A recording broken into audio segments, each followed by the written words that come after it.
तेलंगाना के नागर कुर्नूल जिले में श्री शैलम सुरंग नहर परियोजना के निर्माणाधीन खंड की छत का एक हिस्सा ढह जाने से लगभग 8 मजदूर उसके अंदर फंस गए और लगातार उन्हें बाहर निकालने के लिए बचाव अभियान चलाया जा रहा है। बचाव अभियान को लेकर जानकारी देते हुए एसडीआरएफ के एक अधिकारी ने बताया कि सुरंग के अंदर जाने का कोई रास्ता नहीं है। छत ढह जाने से अंदर जाने का रास्ता पूरी तरह से बंद हो गया है और घुटनों तक कीचड़ भी भरा हुआ है।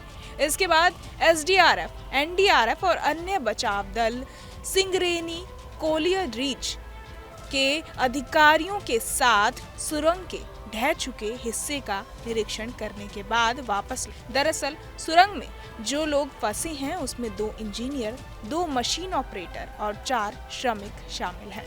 ये घटना उस समय हुई जब कुछ मजदूर काम के सिलसिले में सुरंग के अंदर गए थे।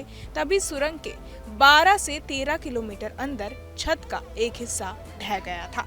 इस घटना में कुछ मजदूर घायल भी हुए, जिन्हें तुरंत अस्पताल में भर्ती कराया गया। ऐसे में चलिए आपको सुनाते हैं NDRF deputy commandant Sukhendu Datta ने क्या कहा। कल रात को लगभग 10 बजे हम लोग गए थे अंदर एक बार पता करने के लिए और सिचुएशन क्या है अंदर उसको देखने के लिए। ये जो लोकोमोटिव दिख रहे हैं आपको, इसी लोकोमोटिव का इस्तेमाल होता है टनल के अंदर जाने के लिए। ये टनल, इस जो गेट है, इस गेट से 13.5 किलोमीटर तक हम लोग कवर किए थे। 13.5 किलोमीटर के जो डिस्टेंस है उसमें 11 किलोमीटर हम इस लोकोमोटिव से ट्रैवल किए थे। उसके बाद जो साइड में आप कन्वेयर बेल्ट दिख रहे हैं, 2 किलोमीटर का डिस्टेंस हमने इस कन्वेयर बेल्ट पे चढ़ के पैदल वहां से उसके ऊपर चल के किए थे। ठीक है, तो टोटल 13.5 किलोमीटर का डिस्टेंस हमने कवर किया। कवर करने के बाद हमें जो टीबीएम है, जो टनल बोरिंग मशीन है, उसके जो लास्ट किनारा है वहां तक हम पहुंच गए थे। वहां पे जाके हमने जो ट्रैप्ड विक्टिम्स है, ट्रैप्ड मजदूर हैं, जो वर्कर्स हैं, उनके नाम से उनको पुकारा और उनको पता करने की कोशिश किए कि वो लोग कहाँ हैं, कुछ पता चल जाए। मगर कुछ पता नहीं चल पाया, क्योंकि उसके बाद 200 मीटर का पैच और रह जाता है जिस एरिया में पूरी तरह से डेब्री से भरा है।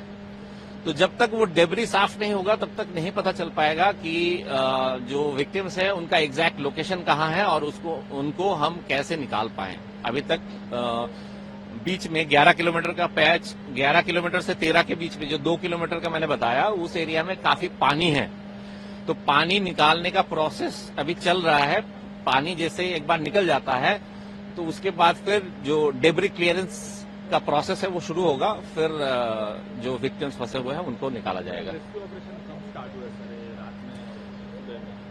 हमारी पहली टीम जो है यहाँ पे लगभग 7, साढ़े 7 बजे पहुंच गई थी शाम को, कल शाम को।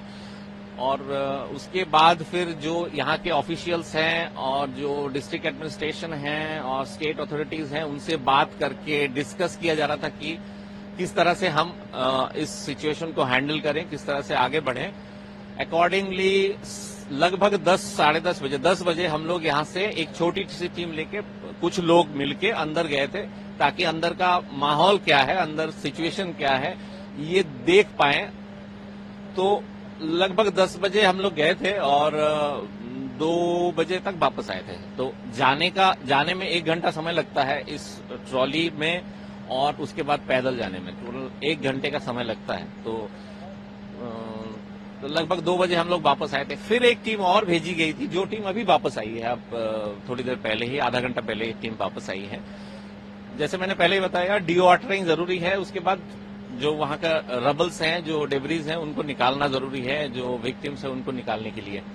तो ये प्रोसेस चल रहा है, डीवाटरिंग प्रोसेस चल रहा है। उसके बाद फिर डेब्रीज निकाला जाएगा। पूरा कितने रेस्क्यू ऑपरेशन टीम में इसमें पार्टिसिपेट कर रहे हैं, कितने लोग हैं? हमारी बटालियन 10th एनडीआरएफ विजयवाड़ा में हेडक्वार्टर है। विजयवाड़ा से 3 टीम और एक टीम हमारी एक आरआरसी है हैदराबाद में, वहां से एक टीम। टोटल 4 टीम इस ऑपरेशन के लिए यहाँ पे मौजूद है, पहुंच सकी है कल। देखिए, विक्टिम्स का एग्जैक्ट लोकेशन अभी तक नहीं पता चला है। जैसे मैंने पहले ही बताया कि जहां तक जो टीबीएम है उसका जो किनारा है 13.5 किलोमीटर पे है, और टनल उसके आगे 200 मीटर और मान लीजिए, तो ये 200 मीटर का एरिया रबल से भर गया है, मिट्टी से भरा हुआ है।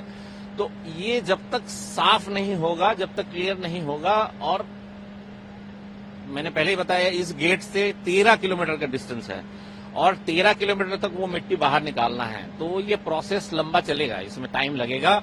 एग्जैक्टली नहीं बता पाएंगे कि कितना समय लगेगा, फिर भी कोशिश हम लोग कर रहे हैं जितना जल्दी हो सके, देखिए कितना टाइम लगता है। वहीं मीडिया रिपोर्ट्स के अनुसार ऐसा बताया जा रहा है कि हाल ही में निर्माण कार्य फिर से शुरू होने के बाद शनिवार सुबह पहली पाली में 50 लोग 200 मीटर लंबी सुरंग बोरिंग मशीन लेकर सुरंग के अंदर गए थे।